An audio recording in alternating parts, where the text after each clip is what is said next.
Thank you for joining us on a Tuesday afternoon. Our studio is situated in downtown Charlottesville in the Macklin building, right in the heart of a 300,000 person region we call Central Virginia. It's a dynamic region. It's a region of sophistication, of education, of old money and new money. It's cosmopolitan. It's deep in restaurant, in charm, in history. It's a region that has its skeletons. Boy, oh boy, does it have its skeletons in the closet. But it's a region that I'm very proud to call home. We have named one of our businesses I Love CVille because we love Charlottesville. Does Charlottesville have its issues, and do we like to point them out? Absolutely. Do we love Charlottesville? Hell yeah, we do. Today's program, you'll see how much we care about Charlottesville. It's all local. All the content is tied to this region, Charlottesville, Albemarle County, and Central Virginia. Do me a favor of liking the show. Hammer the like button, ladies and gentlemen. We work hard for you. Only thing I ask in return, you like the show, ask questions, you subscribe to the show, guys. We have the new head of the Paul Manning Biotech Institute, Mark Esser, utilizing this language when describing his soon-to-open biotechnology epicenter. We want Charlottesville to be the Silicon Valley of biotechnology. I want to talk about that today. Over the weekend, I was poolside sipping a margarita on the rocks, and I had some folks that were also at the pool that we were enjoying what was just beautiful weather. And they listened to the show. They were close. They're in... trying to do this in ways that does not speak out of turn. They are in high-level fundraising. So they like the show, don't always agree with the show, their words. They listen to the show, don't always like what we're talking about or agree with it, but they listen. And then they wanted to talk about the Paul Manning Biotech Institute on Fontaine Avenue. Asked me to swear, basically give a firstborn that I wouldn't reveal their identity. And I said, of course not. They said, I know, we listened to the show, you're good at protecting anonymity. And then they started breaking down the impact of job growth tied to this soon-to-open Biotech Institute. And they said that you may even be underestimating the impact population-wise it's going to have on this community. They said it's easily going to be thousands, and it's easily going to be thousands with the data science school. And they're saying you're undervaluing the indirect job creation impact of these schools and the fact that their benefactors are two of the wealthiest individuals in the region, in the Commonwealth, on the East Coast. We're talking billionaires in Paul Manning and Jeffrey Woodruff. The Biotech Institute specifically, the push from the University of Virginia is a Silicon Valley model. And now the new head, he's a PhD, Mark Esser, from previous employed by AstraZeneca. This is the company that created one of the COVID vaccines during the pandemic. It's a biopharmaceutical company, a research-based biopharmaceutical company. He was a vice president for vaccines and immune therapies at AstraZeneca. He's got a very unique title. His title, I'll give it to you specifically, the Chief Scientific Officer. He will work with scientists to accelerate the development of new medicines and treatments for illnesses like cancer and Alzheimer's. He is now doing the media circuit since he's been hired, and he is utilizing, we want Silicon Valley of biotechnology on Fontaine, guys. Silicon Valley. I want to talk about that on today's show. A lot we're going to cover on the program. You're making the one-shot dynamic? Let's do that, please. One-shot dynamic, every monologue to start the program from here on out.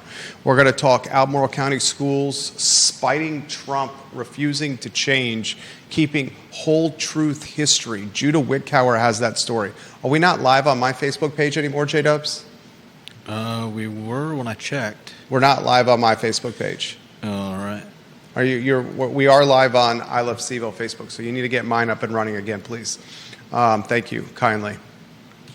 We're going to talk on today's program the Ruckersville Volunteer Fire Department, a statement released within the hour by the Greene County Board of Supervisors on the Ruckersville Fire Department volunteer fire department potentially being disbanded. We saw yesterday the impact, the importance of fire and rescue personnel locally. A home in Dunlora has burnt down. 2 dogs tragically lost in this home. We are hearing that the home is owned by a friend of the program, a regular on the I Love CVille Network, and a man of tremendous influence locally. That is not my news to get out there. But if what we're hearing is accurate of whose home caught on fire in the Dunlora neighborhood, my absolute thoughts and prayers are with our friend, someone who we respect and admire a great deal. And we also think about the fire and rescue personnel who are putting their lives on the line, putting out a fire that has burned a home down and killed 2 dogs in the process. I mean, it's crazy to think in 2025 that happens, guys. But a family has lost their house and all of their possessions. A lot I want to cover on the show. Give me a thumbs up when we're back up on my Facebook page. Looks like it's up. We're up? Okay, fantastic. Thank you very much. Carytown and Richmond. Carytown and Richmond reminds me of the downtown mall in Charlottesville. I love Carytown. And ladies and gentlemen, Carytown and Richmond has a brewery there, Garden Grove. That is the only brewery that is in Carytown. And ladies and gentlemen, Garden Grove Brewery is closing its doors. The headwinds that breweries are facing are tangible, palpable, obvious. Garden Grove was, when they opened, the 100th brewery in the Commonwealth of Virginia.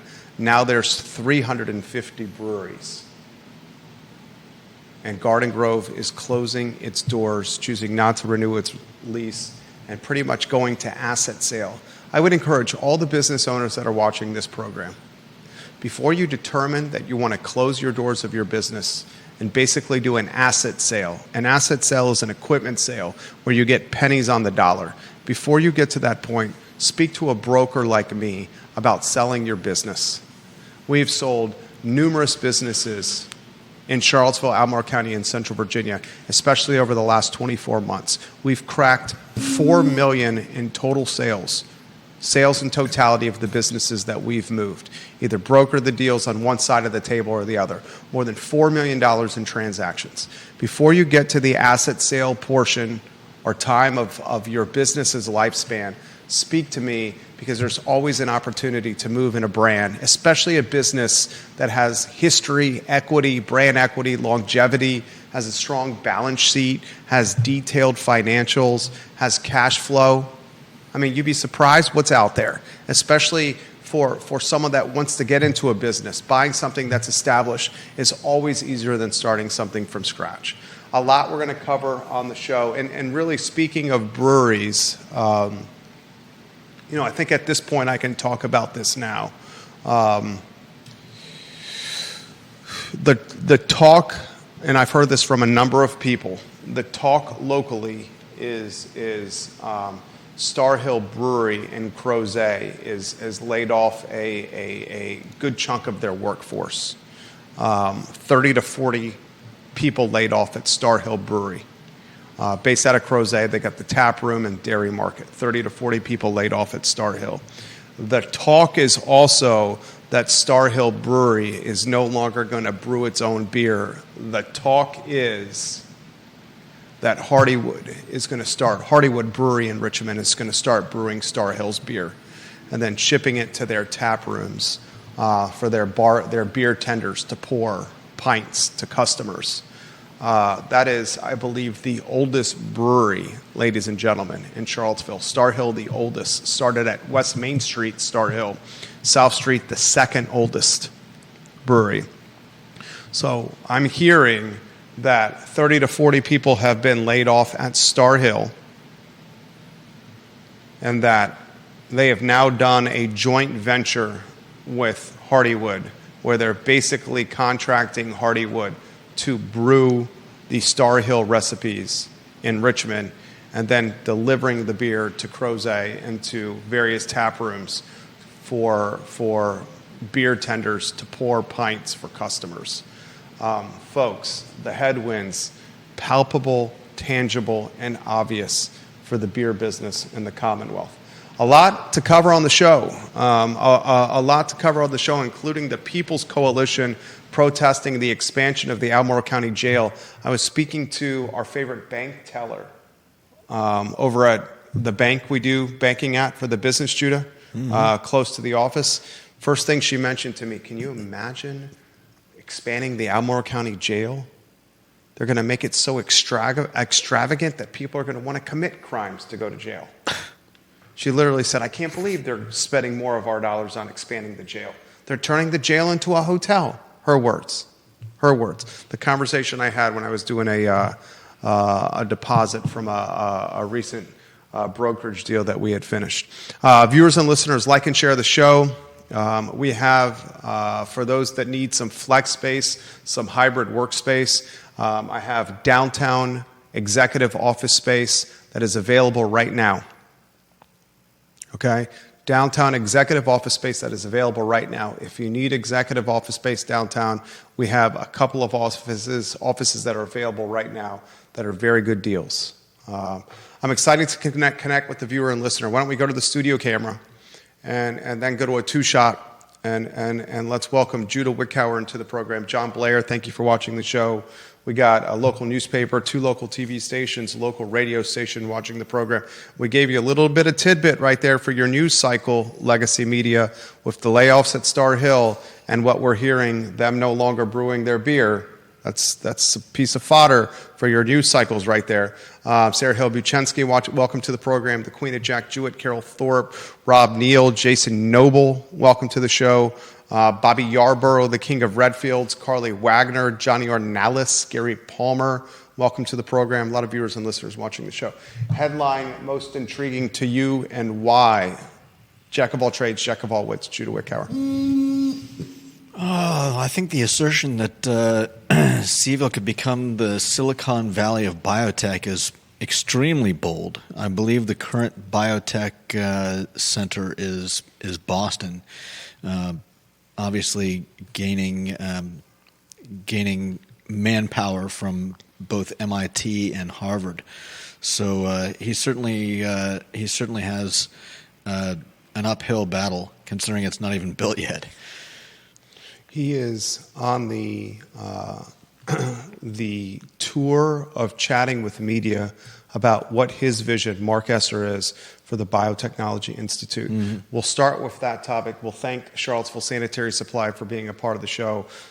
Nearly 61 years of proudly serving this community. John Vermillion, Andrew Vermillion, Charlottesville Sanitary Supply, ladies and gentlemen, doing things the right way, the honest way, the communicative way, the customer support way. Charlottesville Sanitary Supply, online at charlottesvillesanitarysupply.com, and of course, on East High Street, the Vermillions. Good people.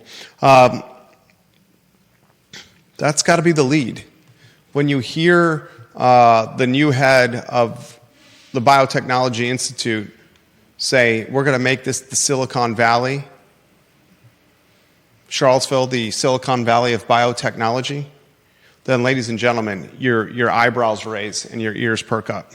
Then when you're sitting poolside at a local pool, enjoying a margarita on the rocks with a peppered rim, catching some sunshine on a gorgeous weekend afternoon, and some folks come up to you, sit on the poolside chairs next to you, say, we like your show, we listen to your show, we don't always agree with your show, but we listen, and we want to talk about biotechnology on Fontaine, and then they are quick to correct you and say, you've said thousands will come for biotechnology and the data science school, and their words, and I'm not outing them because they asked for anonymity, they are high in fundraising locally. They've indicated you are underestimating the population impact that these two schools are going to have. They indicated that this is 2 world-class institutes, not Commonwealth class, state class, not East Coast class, not national class, Their words, they are building world-class institutes for data science and biotechnology here that will be expected to be world-class leaders and thought leaders. You are underestimating, their words, not mine, the indirect job creation that will spring from these two schools. You are underestimating the indirect impact. Their words, not mine. And I put in perspective something that, Deep Throat has put on my radar in the past, that you can compare maybe to the research triangle in North Carolina with Duke, with UNC, with Wake Forest, with the Demon Deacons, and Winston-Salem. And I brought that up. I'm like, are we talking like a research triangle here? And they're like, that's a barometer. Silicon Valley's a barometer. Then I open up Virginia Public Media today, vpm.org, and when I'm on the vpm.org website, I'm seeing an interview of Mark Esser, a 4-minute interview that's been transcribed by Phil Lyles, and Esser straight up says, we're going to make this the Silicon Valley of biotechnology right here in Charlottesville.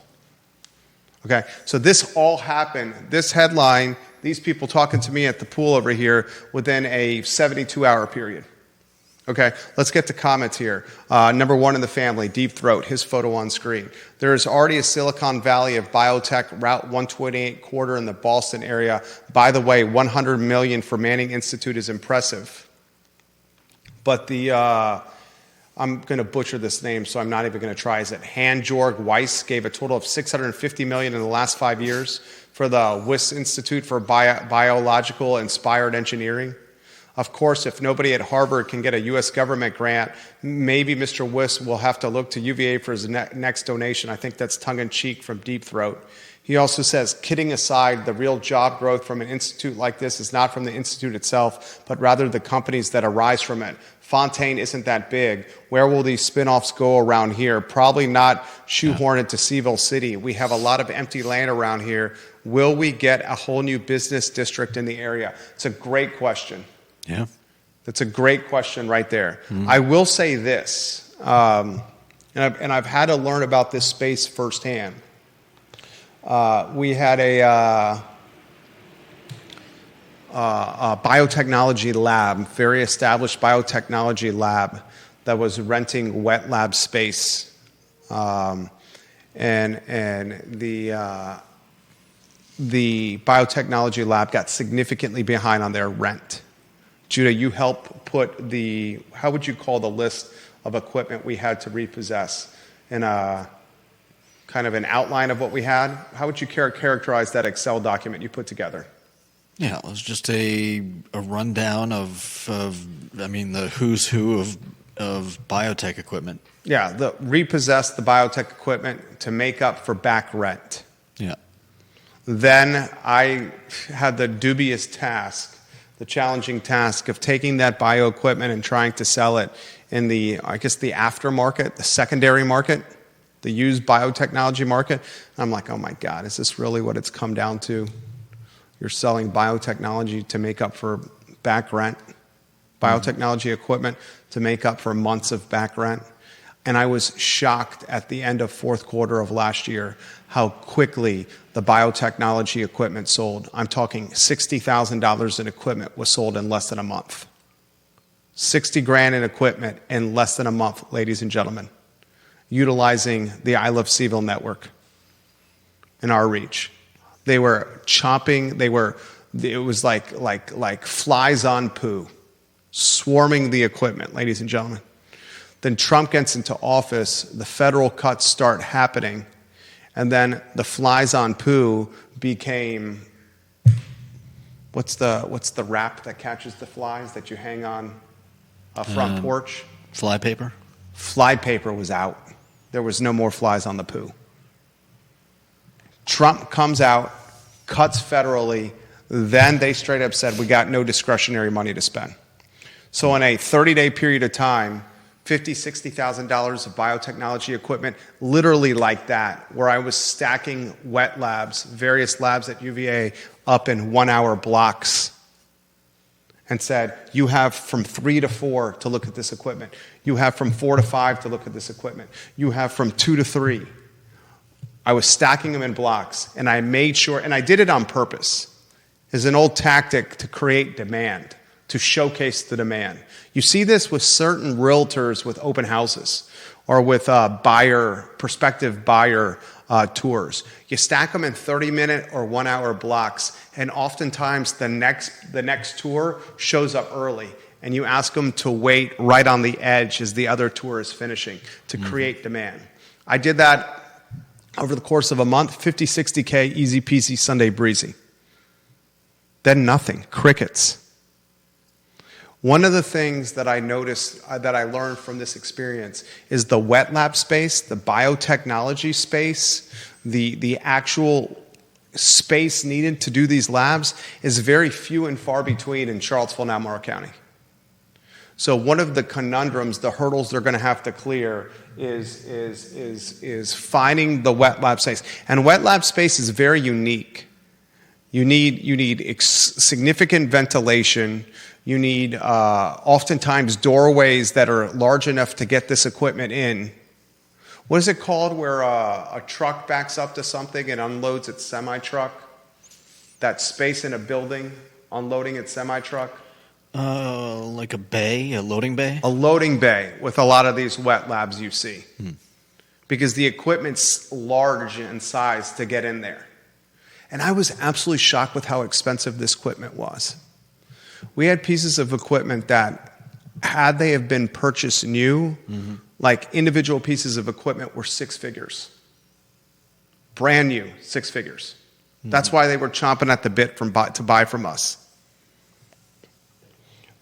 Deep Throat says, if we're really talking thousands of actual biotech jobs, we will need to see a boatload of building. No Biogen alone just put its new headquarters there, 600,000 square feet. So the story I'm relaying to you, I'm sitting poolside this weekend. Yeah, Bill McChesney, thank you, at Loading Dock. And heavy fundraiser comes to me and says, you are underestimating the indirect impact of what this is going to do to our community. You are underestimating, and made it very clear to me that it was significant underestimation. All right, next headline. Judah Wickhauer, put it on screen. Is that you setting the stage for this headline? I think so. What do you got? Randy O'Neill, yes, the Research Triangle in North Carolina.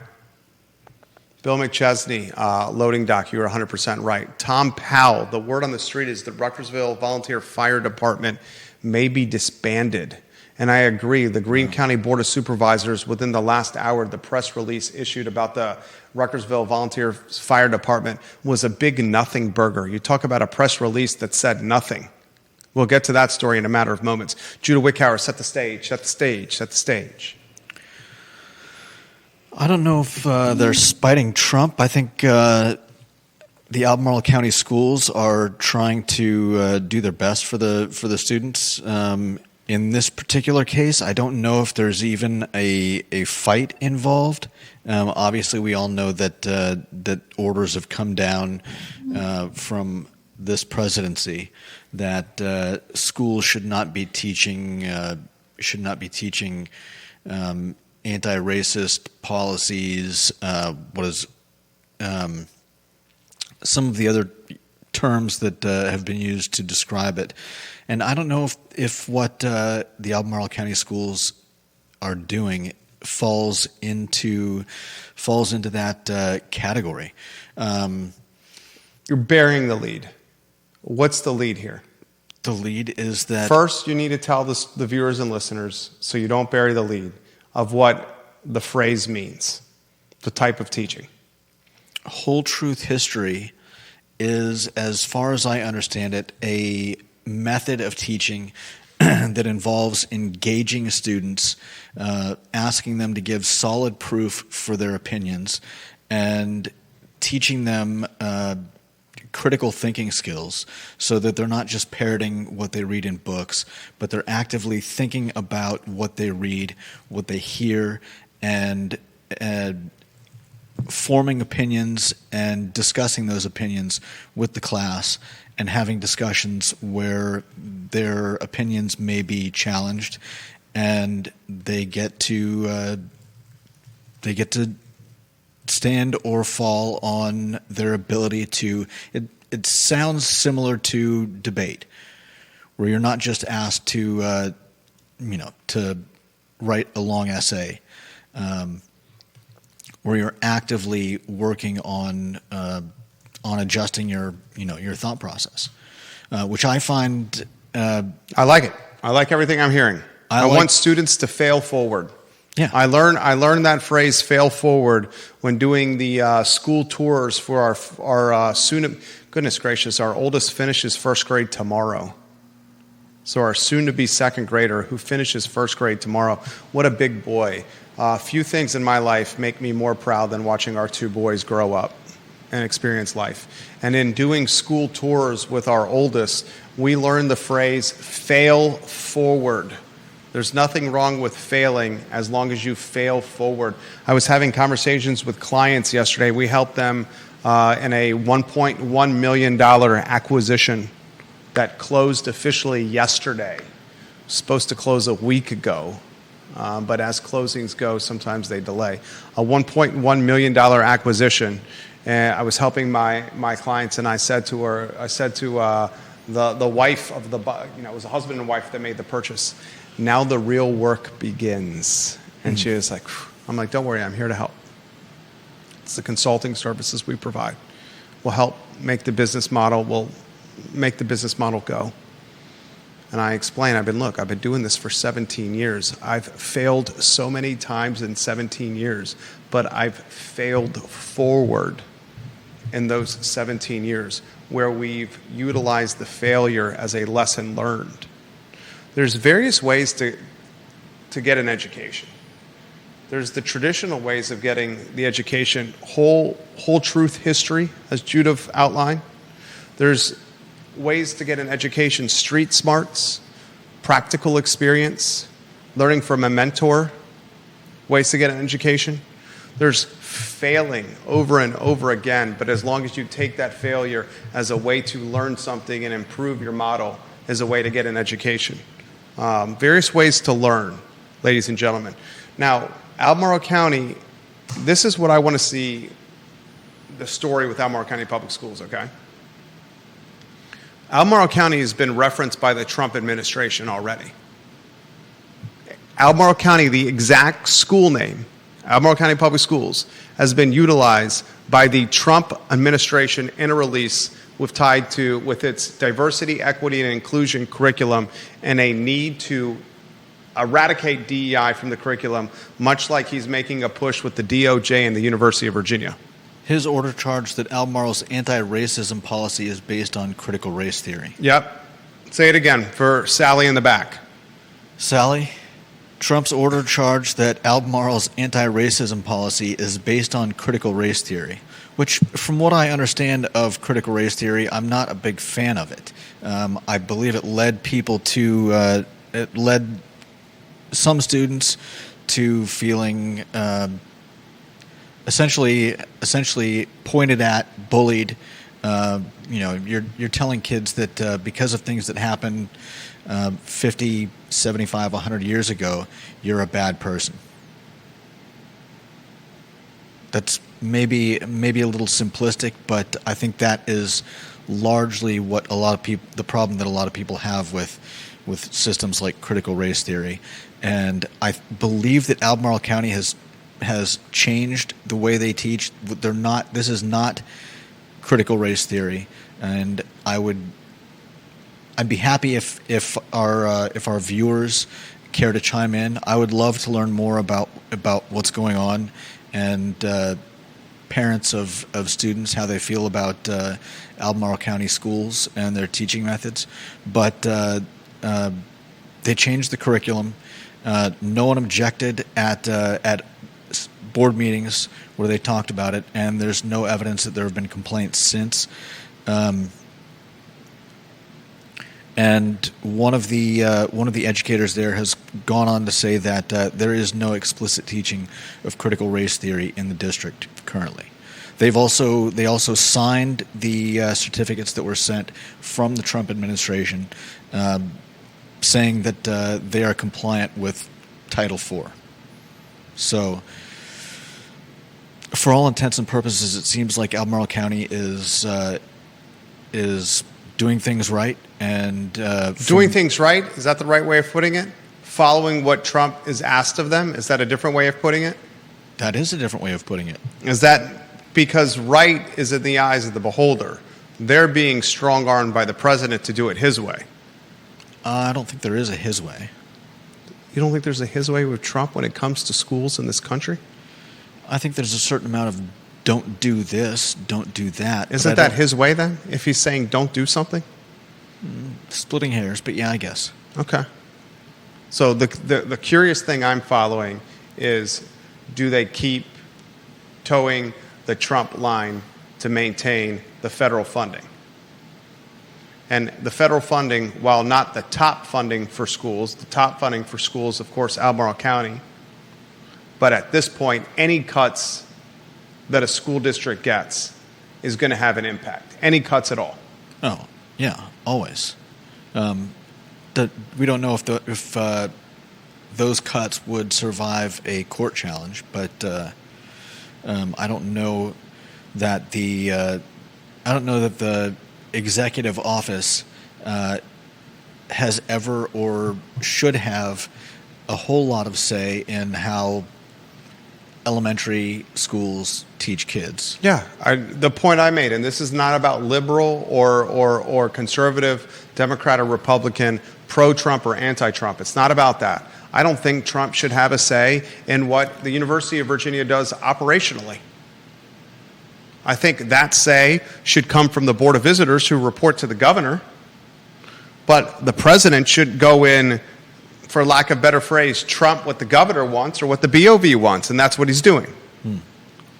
I think it's some overreach. It's certainly overreach to do it at the grassroots levels with public schools in Virginia. But hey, that's the world we live in.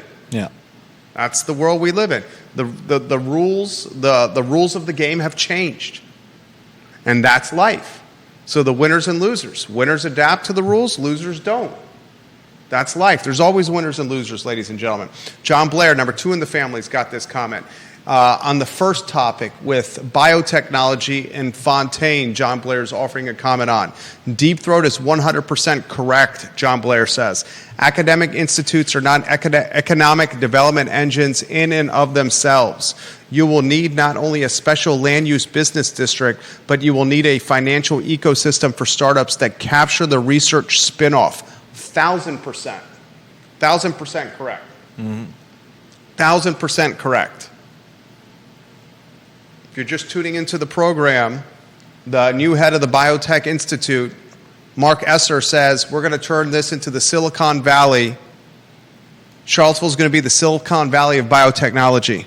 Then over the weekend, I had a conversation with a heavy hitter in fundraising who said, I listened to your show and you are underestimating significantly the indirect impact of what the Data Science School and the Biotechnology Institute are going to do to population uptick and wealth influx in our area.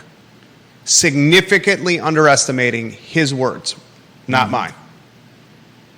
John Blair adds this. Did you see where Klarna had a horrible quarter? Remember the show was talking about Klarna's idea of layaway for food a couple months ago? Yeah. Given their default rate this past quarter, I wonder if they're rethinking layaway for food now. I mean, goodness gracious. Let's put a steak and cheese on a payment plan.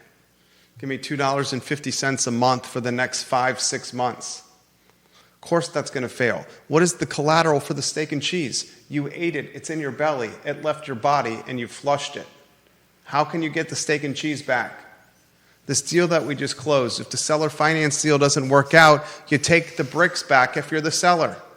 You take the building back. There's obvious collateral on top of the down payment, which was significant skin in the game up front. So much to cover on the program. Kevin Yancey in Waynesboro says, good afternoon. When you have one race that's built itself off the sweat and backs of numerous ethnicities for centuries, then to act as if they are faultless is a joke. Dr. Jane Elliott proved that point. Do you want to touch that comment, Judah Wickower? I would have to look into Dr. Jane Elliott, but I mean, you're going to choose your words carefully on this one. There goes Lloyd Snook right there. it's one thing to. I need to reread that comment. I gladly reread it for you, but I'm hesitant to because I'm really making sure you're measured in what you have to say here. Yancey and Waynesboro, when you have one race that built itself off the sweat and backs of numerous ethnicities for centuries, then to act as if they are faultless is a joke. There's a lot in there. Centuries is, if we're just talking about white people, I'm not. I would imagine he's referencing. I'm white not going to people get there. into it, but it's one thing to acknowledge those things. It's another to teach children that that they're inherently evil because of something that happened in the past. I think you handled it pretty well. There you go. Kevin Yancey, your rebuttal to Judah Wickhauer's comments right there. Randy O'Neill's very straightforward. Randy O'Neill's comment, CRT is another way to launder money through public schools. It is endless. Vanessa Parkhill, UVA would probably welcome new biotech business to Norfolk Research Park. I'm going to tell you right what I think is going to happen. Here's what I think is going to happen, viewers and listeners. You're going to see one of these significant movers and shakers in Charlottesville that have very deep pockets in Charlottesville, Albemarle County. And we have, 4 or 5 billionaires in Charlottesville? We talked about this on the other day. Let me see.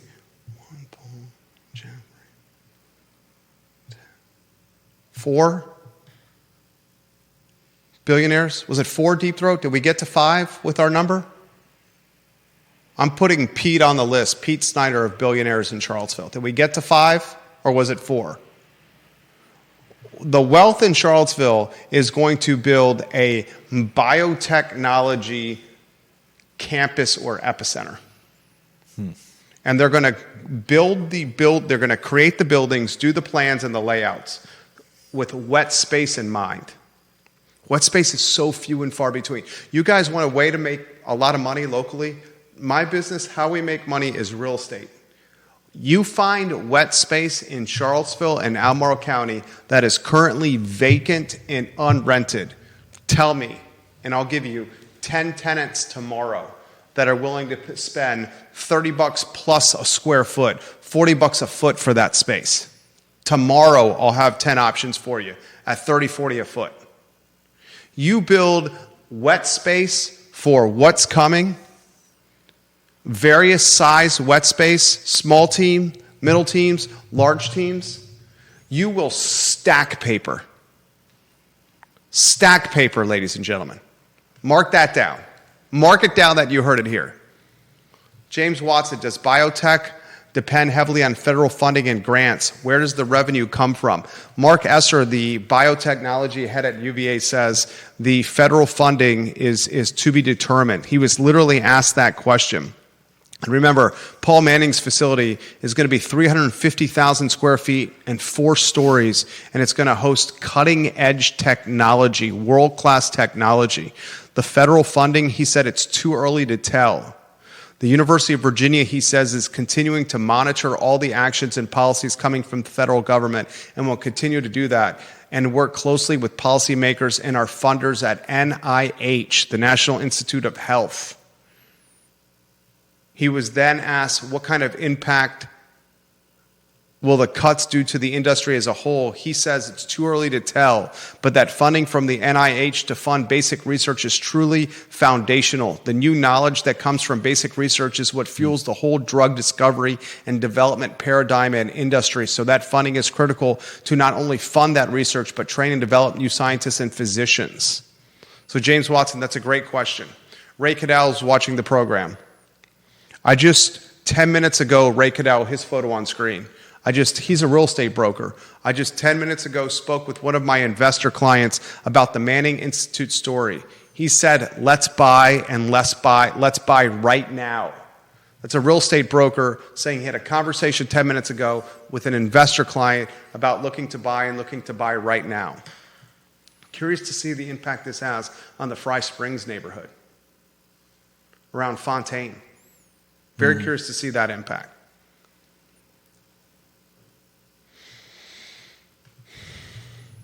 Janice Boyce Trevelyan said, good job, Judah. Noble Custom Woodworks said, bingo, Judah, with your response. Carol Thorpe, my limited understanding, Queen of Jack Jewett's photo on screen. My limited understanding about CRT is that there has been a twisting of semantics. Few teach CRT, but rather its principles have been applied in curriculum and attitude. That's the objection. I don't know how you untangle something like that, though. It's a great question. Deep Throat answers James Watson's question. On biotech funding, the spin-off companies will have venture funding. Total venture funding for biotech in the U.S. is like $25 billion a year. The NIH funding for biotech is $6 to $7 billion. That's damn good from Deep Throat. That's why he's number one in the family. That's a great answer from James Watson's question on LinkedIn. James Watson asked about the federal funding. Deep Throat offers intel that I did not have. The biotech funding comes from venture funding. Total venture funding for biotechnology in the United States is $25 billion a year. NIH funding for biotechnology is $6 to $7 billion. So we're talking a 4x multiplier with venture versus federal funding. NIH stands for National Institutes of Health. Damn good stuff from Deep Throat right there. So who builds, what money in Charlottesville builds the biotechnology epicenter or campus of wet lab space for various teams? Some 500,000 square foot. If the Paul Manning Institute is 350,000 square feet, someone building a 500,000 square foot epicenter to rent out wet lab space to teams on 5 and 10-year leases at $40 a foot.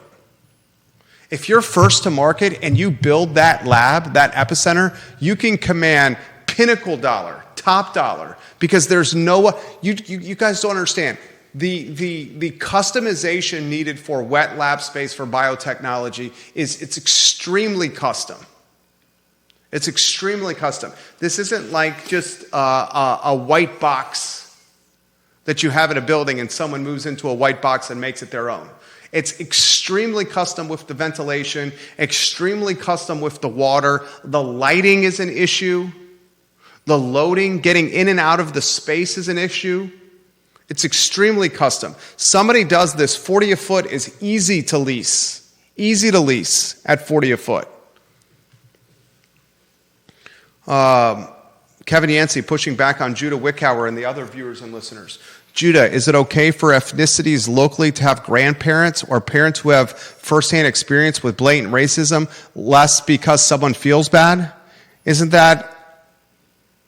I'm not understanding this, Kevin Yancey. I'm not. Isn't that a conscious, when someone's grandfather was treated the way they were and are able to speak on it? Kevin, I did not understand your comment here. We don't mind the pushback. I just don't understand the comment. Jeremy Wilson's watching in Tennessee. The ones that support CRT are the ones that are racist in their heart. I'm a quarter Cherokee Indian and a member of the Eastern Band. As much as Native Americans have been mistreated, CRT is wrong to teach our children. Respect for different races is how to teach our children. That's Jeremy Wilson, who's watching in Tennessee right now. He's become a regular member of the family from Tennessee. We appreciate Mr. Wilson watching the program. All right, it's 1:20. We have a lot of other topic matter to get to. What's next? Carytown? Ruckersville, Carytown. All right, put Carytown. We got beer information to get to.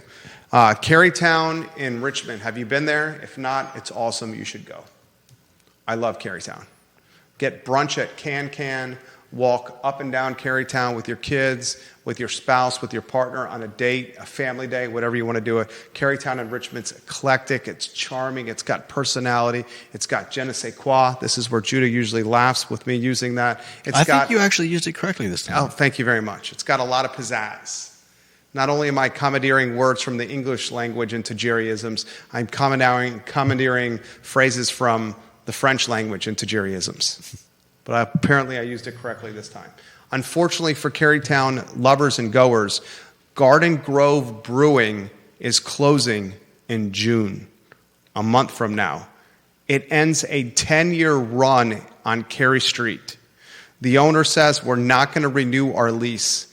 The owner and the liquid maker, the brewer, are now going to get into firefighting. They're changing their careers altogether and are getting into firefighting. They are heading to what they describe as an asset sale, which basically means an equipment sale where you sell pennies on the dollar. We let you know on the I Love CVille show when the Champion brewing equipment went to auction. Equipment valued, even in its used state, well over 6 figures. It sold for pennies on the dollar. And a lot of the equipment that was purchased in the Champion auction was purchased by the beer manufacturer equipment, the manufacturing company that makes the equipment, to keep the equipment from watering down the market. That's a major red flag. When an equipment manufacturer buys back its own equipment at auction to keep the equipment from watering down or depreciating prices in the beer business. That's what happened with the Champion auction. Garden Grove, I don't know if they talk with a broker like me. We have clients that want to get into the beer game. Funded cash clients. We have multiple groups of cash buyers on our roster at Charlottesville Business Brokers. We've done north of $4 million in business broker deals over the last 24 months. Combined dollar amounts for the deals we've brokered, folks. Garden Grove says, we're done, we're out of here. We're not renewing our lease. When they opened 10 years ago, they were the 100th brewery in the Commonwealth of Virginia. Now there's 350. I'm told locally that there's headwinds in this industry across the board. I've also said on previous shows, I'll say it again on this show, Star Hill Brewery just had a round of layoffs. Star Hill Brewery. 30 to 40 people laid off Star Hill. I have also heard from multiple reliable sources, I've said on past shows, that Star Hill is no longer brewing its own beer. That it's now contracted Hardywood in Richmond to brew its beer. Wow. And to then take the kegs to its various tap rooms to serve. That they are cutting costs. So you now have the oldest brewery in Charlottesville, Star Hill, not brewing its beer, but instead using another brewery to brew its recipes. These are headwinds. Obvious headwinds that I've talked about for the last 5 minutes. I want to ask you, the viewer and listener, what is going to happen to the spaces that are homes to these breweries should they close? These are very specific spaces tied to beer making. Yeah. Could they be repurposed into biotechnology? I don't know. But I do know that these massive spaces do not fit a lot of business models, at least not in their current form. So that's something to follow, ladies and gentlemen. That's a trend to follow. As a new industry is booming, biotechnology, another industry that was a flagship, was a flag carrier for the brand of the region, for the Commonwealth as a whole, beer, craft beer. Goodness gracious, that carried a flag for Charlottesville and Central Virginia, right? Yeah. That was part of the marketing, the brewery, the wineries, the vineyards, touting. You got wineries and vineyards for sale all over the Commonwealth, folks. One industry is booming as another industry is falling. Capitalism in America, ladies and gentlemen. Innovate or die. And you're clearly seeing the consumer being seltzer-centric, non-alcoholic NA-centric, cannabis THC-centric, health-minded. I play a lot of squash, got to know some of the UVA team. Had a conversation with some of the former captains. I asked them about drinking. You guys drink a lot? Go out to bars? What do you do for fun? You get after it? Close down the bars on the UVA corner? One of them said to me, "No, we don't really drink. I don't really drink." This is a guy that is 22, looks like an Adonis, well-spoken, sharply dressed, confident, intelligent, athletic, the quintessential guy of yesteryear that you would see closing down the bars say, "No, we don't really drink." It's just not the mindset of what it was a generation ago. A lot of times the conversation around the economy was, what is recession proof? Booze was always recession proof. Mm. Is it now? Is it now, folks? Carytown's Garden Grove Brewery is closing after a decade. Ay mi madre. Kevin Yancey, anyone getting into anything beer right now is a fool. All analysts of the industry in any form say it's on a downturn that may not ever recover. That's from Kevin Yancey. Bill McChesney, I do not think I would go to a brewery next to a biotech lab. I was nervous to go into the biotech lab to get the equipment. Some of the equipment still had some fluid residue on it. Strangely glowing spiders. It's like, what is this residue? I'm not touching it. I collected the checks. I wasn't touching the equipment. Jason Noble's watching the program. Forget affordable housing. We need more affordable brewing.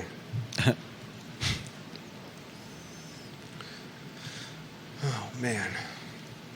Neil Williamson, curious if the wet space is so custom, would it not be difficult to know those demands and build it on spec? That's a great question. Neil Williamson, president of the Free Enterprise Forum. If I was the person that had is it 5 billionaires in the area? What number did we decide? I know it's at least 4.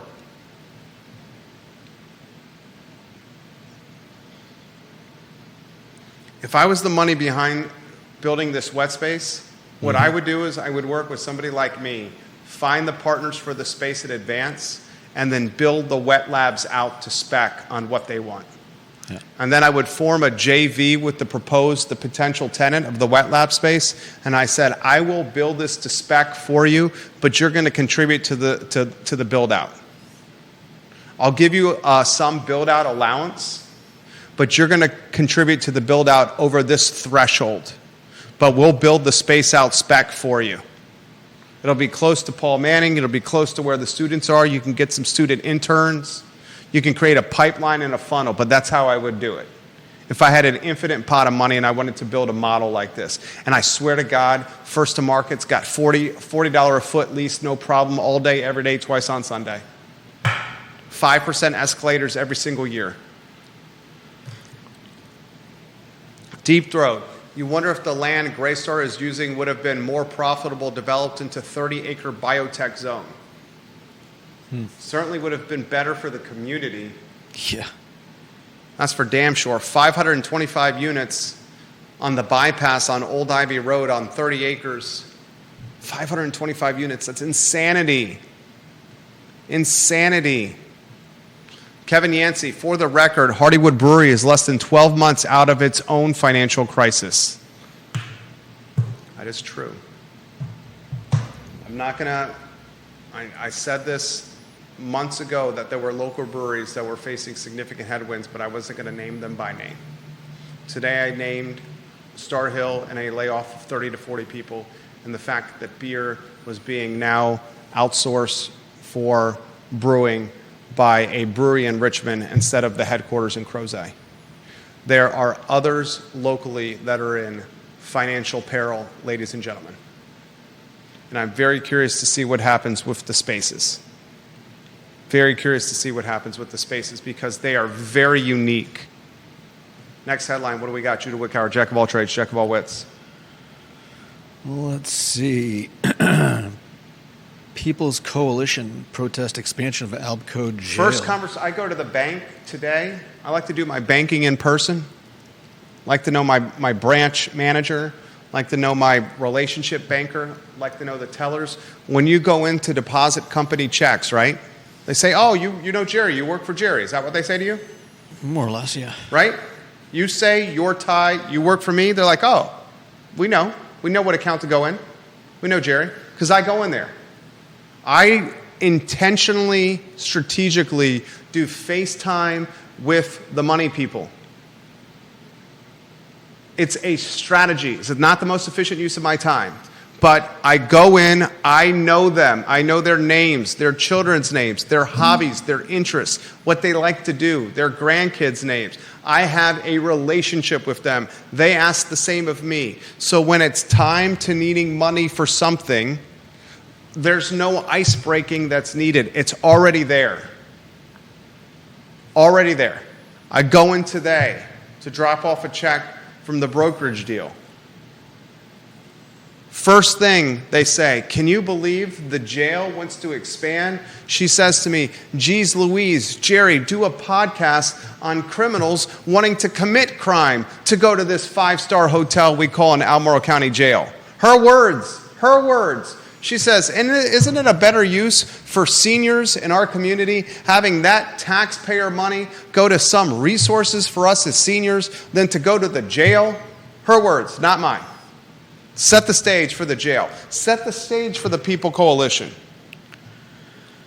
I'm a little divided on this. The stage is that Judah wants to roll out the water beds for the folks in the jails, the red carpets for the folks in the jails, and the 200 head count pillows for the folks in the jails. Yeah.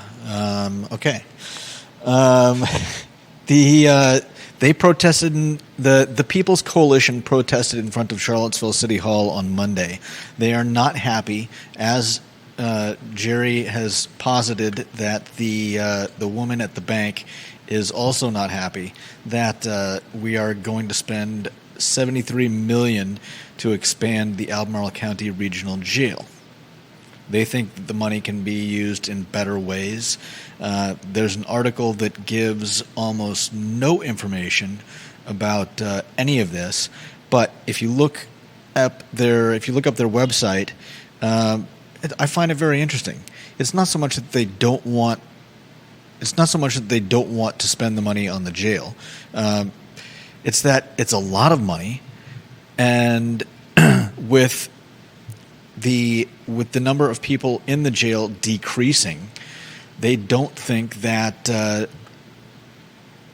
the jail you need to make the jail nicer. Now, I think that if there are systems in the jail, whether it's water, power, whether it's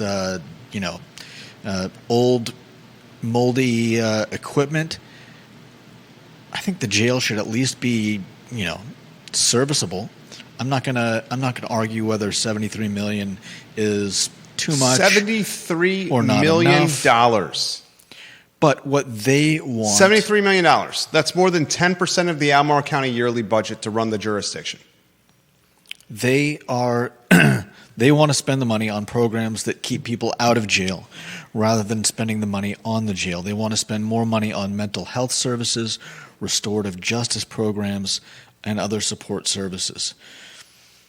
I don't know about all those programs, but I can certainly get behind spending more money keeping people from ending up in jail rather than spending a massive amount of money making what some people might call what was it that she called it? A hotel for criminals. A hotel for criminals. I'm not sure how true that is, but that's what she called it. It certainly is. 3 hots and a cot. 3 hots and a cot. Hotel for criminals, 3 hots and a cot. It certainly, if that's what everybody was calling it, I think it certainly would get people's blood up. Correction on the Star Hill. Thank you, Kevin Yancey. Hardywood is taking over all things wholesale and distributors for Star Hill. Star Hill will make some of its beer for the tap rooms, but Hardywood taking over wholesale and distributorship for the brewery. Thank you, Kevin Yancey. The hotel for criminals. Come on. $73 million. This is why when I go into a bank and I speak to a teller who's close of retirement age, she said, how about we have things in this community that'll support the retirees? How about they fund some of that money into the senior center? $73 million for a hotel for criminals. Her words, not mine. All right. I think the only headline I didn't get to was the news release from Greene County, right? Oh, let's see. Greene County, Virginia. How about Greene County, Virginia and its Board of Supervisors just released the most ambiguous statement ever. Ladies and gentlemen, this broke right before the show started about the Ruckersville Fire Department. Well, I think we just disconnected. I think something might be wrong with... We're off air? I'm not sure. Let me see. I think we are off air. Yeah. That's a total bummer.